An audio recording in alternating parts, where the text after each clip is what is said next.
Bonjour à tous, on se retrouve pour un nouvel épisode de notre série sur la petite histoire de la ville d'Hennebont. Aujourd'hui, on va s'attacher au 19e siècle, qui est un siècle extrêmement intéressant, puisque notamment il voit un développement extrêmement important de la ville, hein, et notamment autour de la question de l'industrie. Au 19e siècle, Hennebont est une ville de 5000 habitants qui est très tourné vers son port, hein, avec toujours une activité extrêmement importante de transport maritime, notamment on pense à tous ces poteaux de mine qui sont fabriqués le long du Blavet et qui doivent être expédiés eh bien, en Angleterre. On a également donc une activité marchande extrêmement importante qui se jumelle avec également une activité autour de la terre, puisqu'on a à peu près un cinquième des Hennebontais qui travaillent la terre et un millier qui sont dans le commerce et l'habillement. Alors ça se ressent notamment pour ce qui est des marchés. Hein, on a réorganisation très très forte des marchés à cette période-là.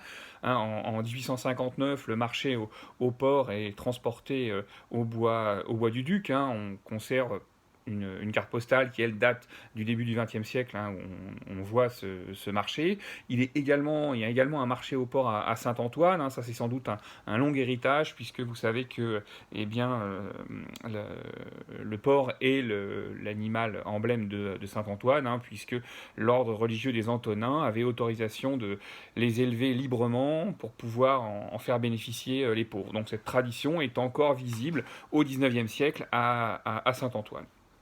On a également un marché, le marché des bovins, hein, qui devait se trouver sur un foirail près du cimetière et puis qui va ensuite être déplacé au champ de foire proprement dit, hein, donc la rue du champ de foire, à l'extérieur juste à l'extérieur de la ville close. Les volailles et le gibier en 1869 sont transférés sur la rue Neuve.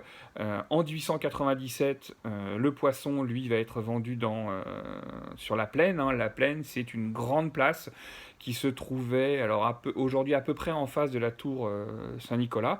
Hein. Elle est connue, elle aussi, par de nombreuses cartes postales, hein, une grande place de marché. C'est là aussi où se trouvait l'usine d'électricité, puisque Hennebont est la deuxième ville de Bretagne à être totalement électrifiée. Hein, en 1889, on y installe l'éclairage public. On a également, tout au début du XXe siècle, hein, le marché au beurre et aux œufs qui va s'installer place des Halles sur la ville close. Hein. La place des Halles, c'est aujourd'hui la place Leyson. Il existait des halles à cet emplacement-là, hein. Tout d'abord des halles en bois, telles que vous pouvez voir au Fawet, alors avec sans doute un étage au-dessus où on pouvait avoir des salles de réunion. Ça va être ensuite construit, les halles vont être construites en pierre, mais on va y avoir des problèmes de structure, et notamment une très large fissure sur un pignon, et elles vont être détruites, et on va se retrouver avec la place ici. On aura également un projet, hein, de poissonnerie dans un des angles de la place, mais qui ne sera pas réalisé. Une des activités aussi les plus connues, hein, c'était celle à la mi-janvier, ce qu'on appelait la foire aux gages, et où eh bien, les jeunes hommes venaient place du Puy-Ferré ou rue de la Claverie, c'est l'ancien nom de la rue de Trottier, et bien vendre leurs bras pour pouvoir aller travailler dans les champs. On a également, hein, par rapport à cette activité agricole, l'inauguration en 1881 par le maire Émile Trottier des abattoirs qui sont encore visibles aujourd'hui, hein, qui existent encore. Un des bouleversements aussi de ce 19e siècle, c'est l'apparition notamment d'industries. La toute première et la plus ancienne, eh bien, c'est en 1825, la création de ce qu'on appelle l'usine à fer de la Joie. Hein. En 1792, Noël Hébert avait racheté le site de l'abbaye Notre-Dame de Joie, avait détruit l'église et certains bâtiments, et c'est sa veuve eh bien, qui va s'associer avec son gendre, hein, Désiré Bénet, et ils vont eh bien, mettre en place une forge, une usine, une forge industrielle une forge à l'anglaise, puisque celle-ci utilise la houille et non plus le charbon. Les bâtiments vont être construits sur le site, notamment à l'emplacement du cloître. On a la chance de conserver aux archives départementales un plan et les élévations qui nous donnent une idée de l'occupation de ce bâtiment et de sa construction, qui va fournir à cet endroit-là des éléments de métal. Cette compagnie des forges, fondée en septembre 1825, déposera le bilan en 1836. L'ensemble des bâtiments seront vendus et aboutiront vers les années 1840 entre les mains de la famille Quérault. Et c'est eux qui feront détruire les bâtiments de cette usine et reconstruire notamment une des ailes du logis abbatial, la chapelle, qui existe encore aujourd'hui, même si elle a été transformée en logement, et qui feront du logis abbatial de la Joie un des trois bâtiments encore en place de l'abbaye, qui en feront leur château et leur demeure. Donc ça, c'est une première, cette usine des Forces de la Joie, c'est une des premières tentatives industrielles, puisqu'évidemment, on va avoir une autre qui sera l'aventure des forges. Auparavant, il est intéressant de se pencher en 1857 sur un élément extrêmement important dans l'histoire de la ville. C'est tout simplement l'installation du dépôt d'étalons, qui deviendra ensuite haras national. Les haras nationaux avaient été désorganisés par la Révolution française. En 1806, Napoléon les remet un petit peu en place. Évidemment, il faut avoir des chevaux. Si vous me passez l'expression, il faut fabriquer des chevaux tant pour l'armée que pour le travail agricole, puisque c'est la force motrice et celle-ci. Donc on va avoir ces haras qui ont à charge de fabriquer des chevaux les plus, comment dirais-je, les plus capables d'exercer les travaux agricoles et aussi les travaux militaires. À l'origine, le dépôt d'étalons en Bretagne est situé à Langonette. On avait pris la carte, on avait cherché le milieu et on avait en plus à cet endroit-là une abbaye cistercienne. Donc on avait des bâtiments, on avait de quoi évidemment loger les chevaux, donc on avait décidé que ce serait à Langonette. Or, la situation et les accès de Langonette sont extrêmement complexes. L'abbaye est un peu perdue au milieu de nulle part. On a des graves problèmes d'acheminement. On a même des histoires de brigands qui vont voler le fourrage qui était destiné aux chevaux. Les directeurs ont extrêmement de mal à vivre dans cet espace un peu éloigné. Et donc, décision est prise de séparer ce dépôt d'étalons entre deux pôles. Ce sera Lamballe pour le nord et Hennebont pour le sud. Donc en 1857, un échange est fait avec les Pères du Saint-Esprit qui possèdent les parties hautes de l'abbaye de la Joie. C'est une tractation qui avait lieu avec la famille Quérault, propriétaire des terrains. Et on va construire ici tout d'abord l'écurie numéro 1. Et puis ensuite, on va peu à peu construire.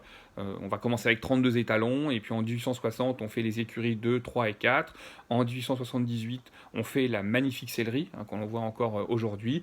Et puis ainsi de suite, au début du XXe siècle, on construira les logements pour le directeur, sous-directeur et le vétérinaire. Donc ça, c'est un pôle extrêmement important, quasiment en centre-ville, qui marque l'histoire économique, sociale et urbaine de la ville, puisque certes ce sont des bâtiments à l'intérieur, mais il faut maintenant loger des palefreniers, donc on va créer des nouveaux quartiers, on va même créer une rue totalement nouvelle, la grande rue des Haras qui descend aujourd'hui est créée ex nihilo pour donner un accès le plus facile, qui en plus est un accès qui magnifie l'arrivée sur le Haras, puisqu'on a cette rue qui descend et peu à peu se découvre dans le fond la grille puis l'écurie qui est à l'intérieur.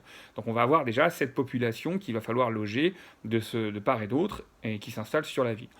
On a également, on le sait, des tensions avec la population, puisque les chevaux circulent à l'intérieur de la ville, et donc on a des discussions pour que ça n'ait pas lieu au moment des sorties des écoles, etc., puisqu'on se retrouve, on a peur un petit peu des risques qui se font avec leur circulation.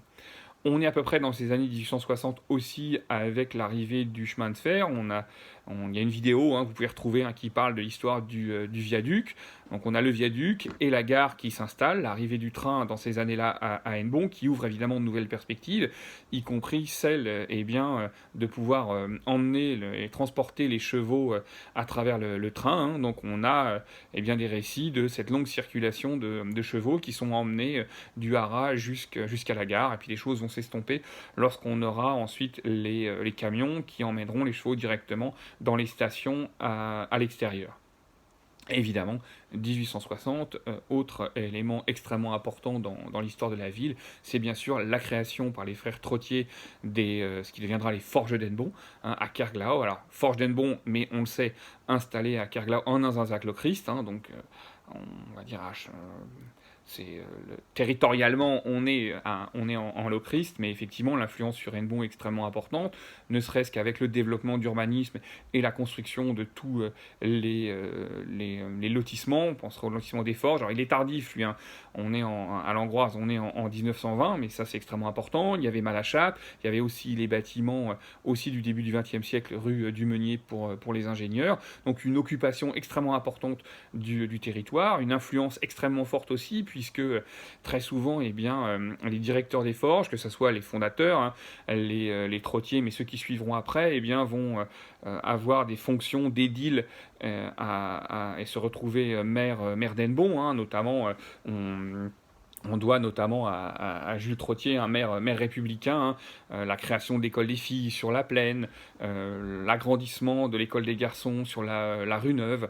Hein, son fils Jules, qui sera également maire en 1889, préside à l'éclairage public. Il va également travailler à l'adduction d'eau, hein, en 1891. On a besoin d'alimentation en eau potable beaucoup plus facile sur la ville, ce qu'il lui faudra d'ailleurs d'avoir, vous avez aussi une vidéo, hein, sur ce sujet-là, la création et la pose d'une fontaine qu'on appelle la fontaine Trottier. Hein, donc là, je ne vous explique pas, je ne ferai pas l'affront de vous expliquer l'importance que les forges ont eu sur l'histoire de la ville, également sur l'histoire politique, puisque de nombreux enfants d'ouvriers des forges vont, après-guerre, accéder aussi aux plus hautes fonctions. Et puis évidemment, il y aura la question de la fin des forges dans les années 1960, hein, qui marqueront fortement les esprits. Dans cet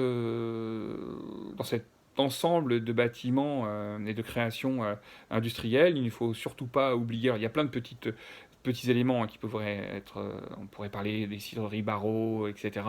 Vous avez aussi très très important, en 1874, la fondation par Anaïs Bruyère de la manufacture de poterie et de faïence au bas sur le port. Hein. Elle s'installe sur la zone qu'on appelle d'ailleurs aujourd'hui la poterie, avec le magnifique hôtel de Mauduit comme vitrine et comme façade.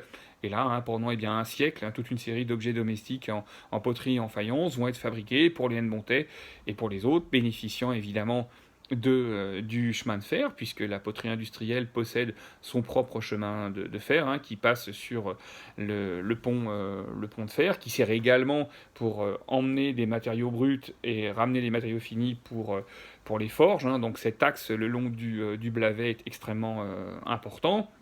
Vous avez bien sûr en 1832 l'inauguration de la canalisation du Blavet, là aussi, hein, ce grand canal Nantes-Brest-Lorient, qui est un outil, un ouvrage d'art absolument exceptionnel et incroyable, et qui a cette vocation aussi à faciliter le commerce et le transport à l'intérieur des terres. Voilà, c'était cette présentation sur le 19e siècle. Alors, il y aurait eu plein d'autres sujets à aborder, hein, sur sociaux, politiques, etc. C'est vraiment une période très très dense et bien connue des historiens. Je pense que je referai d'autres vidéos, mais peut-être des vidéos un petit peu plus thématiques. En tout cas, j'espère que ça vous a plu. N'hésitez pas à vous abonner et à partager. Je vous remercie beaucoup de votre attention. Et je vous dis à très bientôt pour une nouvelle découverte de l'histoire de la ville d'Hennebont. Au revoir.